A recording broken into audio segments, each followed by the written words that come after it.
the art of vocal characterization.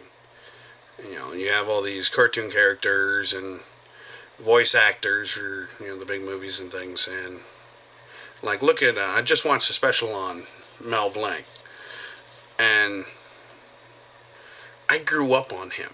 I think everyone grew up on him, watching Looney Tunes and it just hearing that master at work, and everyone wanted to be like him because I'm sure there's every person as an 8-year-old,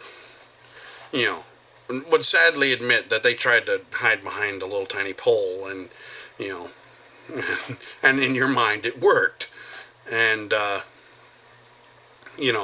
because even as old as I am, I mean I'm not that old, but you go around went around my daughter's elementary school back when she was in elementary and middle school and high school, and there never fails. There's always at least I've heard it.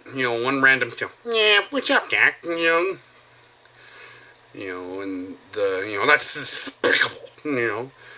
But just the act of changing your voice, and it's just I've done it for so long. It's just the art of imitation, and like I got a guy at work.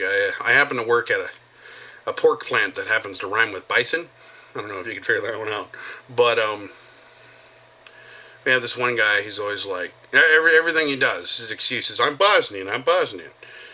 Well, I got a little tired of him doing it one day, so I looked at him and said, "You know what, my friend, I am Bosnian too, just a little bit Bosnian, my friend.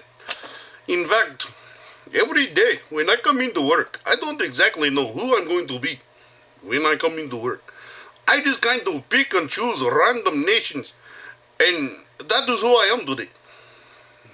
Because sometimes I am Indian, sometimes I'm Bosnian, it's a little lower, and sometimes I just might be me, just to screw you up every once in a while. Because people don't know what the hell's going to come out of my mouth, which seems to be most of my problem. And, so yeah, one of my other favorite voices, I would love to say, is the one that is always made fun of, always played with. I mean, Pablo Francisco, hell, half the guys that work with him, imitate his voice. Don, the movie guy,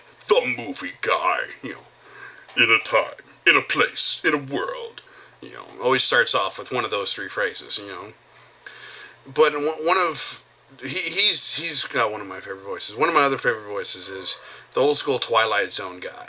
That, imagine, if you will, in a world, in a dimension of sight and sound, you are entering the Twilight Zone.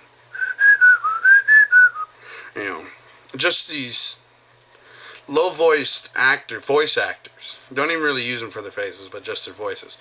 That I used to look up to when I was little, and I've always tried to imitate people's voices. Like, I got another guy at work. He says he's from Iowa, but he sounds like he's part of the old school 1940s mafia relocation program, because his exact words are, "I want you to go up there and check that auger. Go up there and go grab that. Look at that gearbox up there." You almost kind of expect him to go, then I'm going to go home, park the car in the garage, and go give me some chowder. But I'm from Iowa. I came from Iowa. So it's just like, wow, guys, really? You're going to believe that crap? I don't know. And it's just like, maybe his parents are from Jersey, but whatever. It just seems to stick with him. Like, even my wife, she's an Army brat, and she's from everywhere. You name a state, she's probably lived in a house, at least one in there. And she's get these little spurts of accents all through her vocabulary. Occasionally she'll get the, "Hey, knock it off," or, she'll get a random twang in there from the South or something, because you don't get a kid's intent, it's definitely easier to get a kid's attention when you go, "Hey, Cletus, get your butt back over here, gonna put you back in your cage. Don't make me put that lock back on that closet." But, especially if you do that to kids in public, oh, my kids love that. They love it. "Stop laughing at me. Stop laughing at me. My wife is over there laughing at me. I don't know why she's laughing at me." kids love being embarrassed by me. You know, I just show up to their school in my bathrobe or my underwear's got a hole in it, and you know, yeah, I'm Josh's dad right here. Yeah, I'm gonna. Oh, look at that! I gotta save that one. Hold on. Oh man. You know, yeah. Well, you got a B. The hell? Hey, you did pretty good. You know. Oh yeah, he loves when I do crap like that. You know, I don't know why I get so embarrassed.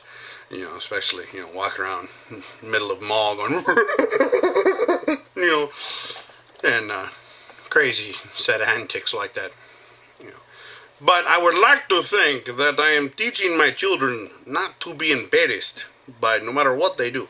Because if their old man could be sitting across, you know, jumping on a table and acting like a gorilla, then there's not a whole lot they could do in this world that's really going to embarrass themselves, you know?